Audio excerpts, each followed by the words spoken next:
Eighth, welcome to my channel Anil academy. हम कर रहे हैं हमारा चैप्टर 12 जो कि है फैक्टराइजेशन, गुणनखंड। और हमने इसमें हमारी जो फर्स्ट एक्सरसाइज है 12.1 उसका फर्स्ट क्वेश्चन कर लिया था। आज की क्लास में हम इसी एक्सरसाइज का क्वेश्चन नंबर 2 करेंगे। तो शुरू करते हैं अपनी क्लास। आप सारे के सारे बच्चे अपनी बुक निकालो और शुरू करते हैं अपनी क्लास को। चलते हैं क्वेश्चन नंबर सेकंड के फर्स्ट वाले पार्ट पे। सबसे पहले देखते हैं कि क्या करना है।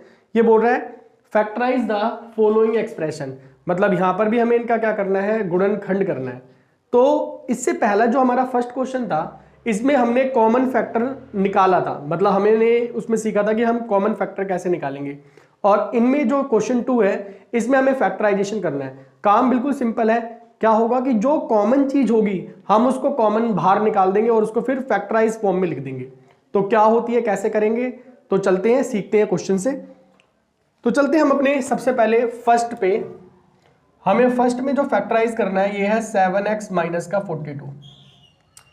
सबसे पहले अगर बिल्कुल सिंपल तरीके से इसको हम करें तो 7x तो ऐसे ही रख दिया और 42 को क्या लिख सकता हूं मैं, 7 मल्टीप्लाई 6 लिख सकता हूं ऐसे। अब देखो दोनों में से क्या कॉमन आ रहा है, दोनों में 7 आ रहा है कॉमन। तो आपने 7 ले लिया कॉमन, लगाया ब्रैकेट। अब यहां पे 7x था, 7 बाहर आ गया तो क्या बचा, x। अब माइनस का निशान, 7 हमारा बाहर है तो क्या बचा, 6। और ये जो हमारी फॉर्म आई यही हो गया हमारा इसका फैक्टराइजेशन और यही हो गया हमारा आंसर। क्लियर। चलते हैं सेकंड पे। सेकंड क्वेश्चन में हमारे पास 6p माइनस का 12q। जैसे हमने इसे किया बिल्कुल इसी तरीके से करेंगे। डायरेक्ट निकालना चाहो तो डायरेक्ट, नहीं तो कोई बात नहीं, सिंपल भी तरीके से कर सकते हैं। तो 6 को लिख दिया 6 इंटू पी और 12 को क्या लिख सकते हो, 6 मल्टीप्लाई 2 और इसके साथ क्यू है ही। अब क्या करना है, जो दोनों में नंबर आ रहा है या जो चीज दोनों में कॉमन है उसे बाहर निकाल लो। तो 6 दोनों में आ रहा है, हमने 6 निकाल लिया कॉमन। अब यहाँ पे क्या बच गया, p, और यहाँ पर क्या बच गया, 6 तो बाहर है तो क्या बच गया हमारे पास 2q। ब्रैकेट को करा बंद और यही हो गया हमारा आंसर। क्लियर सभी बच्चों को। चलते हैं थर्ड पे। थर्ड में हमें दिया है 7a² प्लस में 14a। तो 7a² को क्या लिख सकते हो, 7 मल्टीप्लाई a प्लस 14 को क्या लिख सकते हो, 7 मल्टीप्लाई 2 मल्टीप्लाई a। हो गया। अब देखो दोनों में जो भी कॉमन है उसे आप बाहर निकाल लो। दोनों में 7 आ रहा है, 7 निकाल लिया बाहर, और a भी आ रहा है तो a निकाल लिया बाहर। अब लगाएंगे ब्रैकेट, 7 और a तो बाहर आ गया तो क्या बचा, a, कौन सा निशान, प्लस 7 और a बाहर है तो क्या बचा 2, ब्रैकेट क्लोज कर दिया और यही हो गया हमारा आंसर। चलते हैं फोर्थ पार्ट पे। माइनस का 16z प्लस का 20z की क्यूब।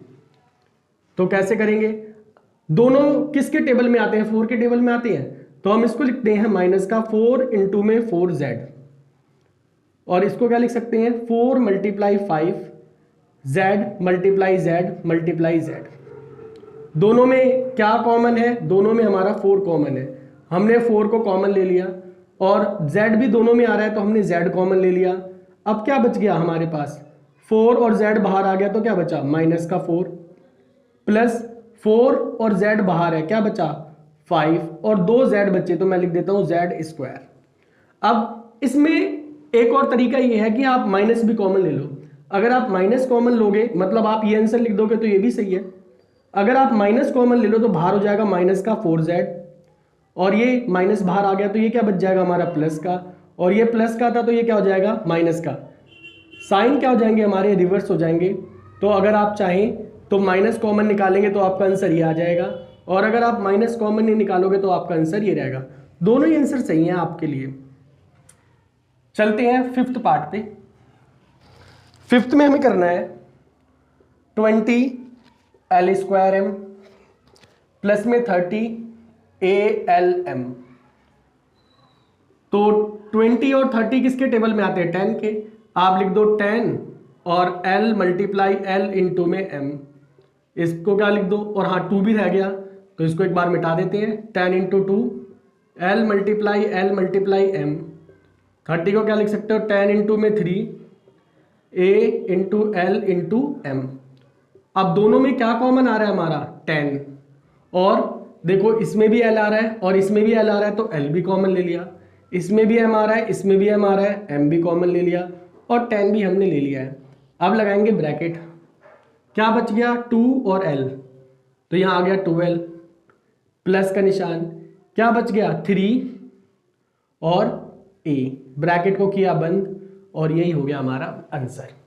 सारे बच्चों को क्लियर हुआ? ये हमारे फर्स्ट 5 क्वेश्चन थे, किस तरीके से हमने इसमें करना है फैक्टराइजेशन। तो बिल्कुल वैसे ही है, जो भी चीज कॉमन है उसे हम बाहर निकाल लेंगे और जो बचेगा उसको ब्रैकेट के अंदर लिख देंगे, ये हो जाएगी हमारी इसकी फैक्टराइजेशन फॉर्म। ओके जी, चलते हैं आगे क्वेश्चंस पे। आगे हमारे पास क्वेश्चन नंबर 6 है।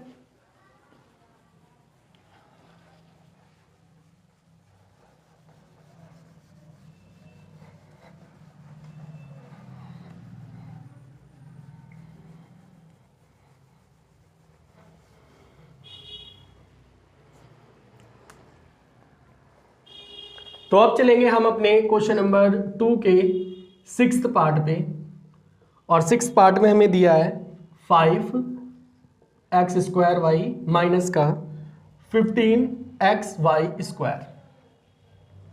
कुछ भी अलग करने की जरूरत नहीं है, सेम प्रोसेस।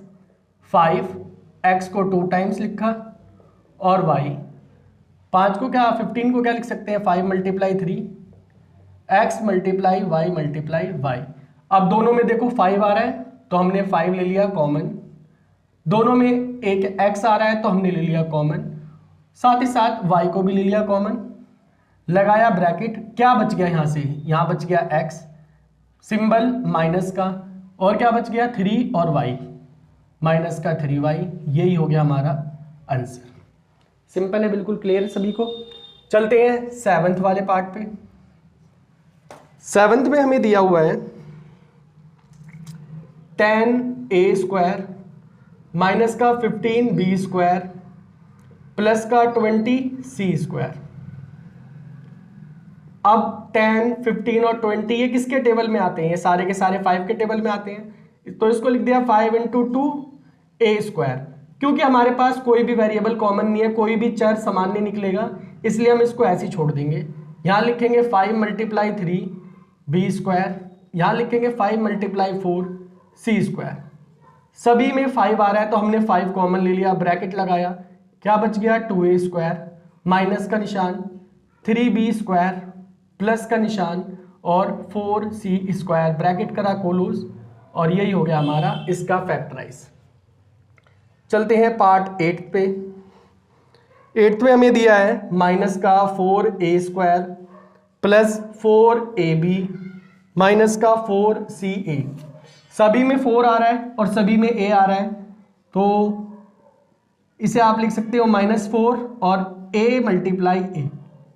यहाँ लिख सकते हैं 4a × b 4c × a।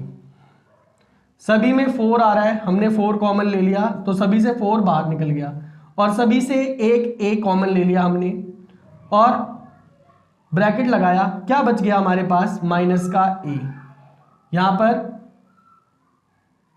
Plus का b और यहाँ पर माइनस का c। आप चाहें तो अपना आंसर यही छोड़ सकते हैं, अदरवाइज मैंने एक और बात बताई थी, माइनस भी कॉमन ले सकते हैं। अगर आप माइनस बाहर निकालें तो ये हो जाएगा माइनस का 4a, अब लगेगा ब्रैकेट, ये हमारा माइनस का था तो ये प्लस हो जाएगा, ये प्लस था तो माइनस का हो जाएगा, और ये माइनस है तो प्लस का हो जाएगा, ब्रैकेट क्लोज। और आप अपना आंसर ये भी लिख सकते हो, दोनों सही है, आप चाहो तो ये भी छोड़ सकते हो आंसर, और आप चाहो तो इस आंसर को भी यहीं छोड़ सकते हो। अब चलते हैं हम अपने 9th पार्ट पर। 9th में हमारे पास दिया हुआ है x²y² xy² और xyz²। तो यहां पर आप इसे लिख सकते हो x को 2 टाइम्स और yz, यहां पर y को 2 टाइम्स और z, यहां पर x y ऐसे ही और z को 2 टाइम्स, मतलब 2 बार लिख देंगे। अब सभी में x आ रहा है कॉमन तो हमने निकाल लिया x कॉमन, सभी में आ रहा है एक y कॉमन तो हमने y भी निकाल लिया कॉमन, सभी में आ रहा है एक z कॉमन तो हमने z भी निकाल लिया कॉमन। अब यहाँ क्या बच रहा है x प्लस यहाँ पे क्या बच रहा है हमारे पास y और यहाँ पर क्या बच रहा है हमारे पास z। यही हो गया हमारा आंसर। तो चलते हैं लास्ट पार्ट पे 10th। यहाँ पे हमें दिया हुआ है a x square y plus में b x y square plus में c x y और z। तो डायरेक्ट करें। सबसे पहले यहाँ पे 2x है, यहाँ पर 1x है, यहाँ पर 1x है, तो 1x कॉमन आ जाएगा। यहाँ पर भी y है, इधर 2y है, यहाँ पे सिंगल एक ही y है, तो हमारा y कॉमन आ जाएगा। लगाया ब्रैकेट, 1x बाहर है, पहले तो a बच गया, 2x थे, 1x बाहर आ गया तो 1x बचा और y हमारा क्या है बाहर है। यहाँ पर आते हैं, b हमारा बच गया, x हमारा बाहर आ गया कॉमन और 2y थे, 1y बाहर आ गया तो यहाँ क्या बचा 1y बचा। यहाँ पे c बच गया, x हमारा कॉमन आ चुका है, y हमारा कॉमन आ चुका है, तो क्या बचा z। लगाया हमने ब्रैकेट और यही हो गया हमारा आंसर। ओके जी बच्चों, तो ये था हमारा क्वेश्चन नंबर 2 एक्सरसाइज 12.1 का, जहाँ पे हमारे पास 10 क्वेश्चंस थे जिनको हमने फैक्टराइज करना, गुणनखंड करना सीखा। ओके, तो इसके साथ ही साथ हम आज की क्लास को भी खत्म करते हैं और क्वेश्चन नंबर 3 को करेंगे हम नेक्स्ट क्लास में। तब तक के लिए सारे बच्चों को बाय।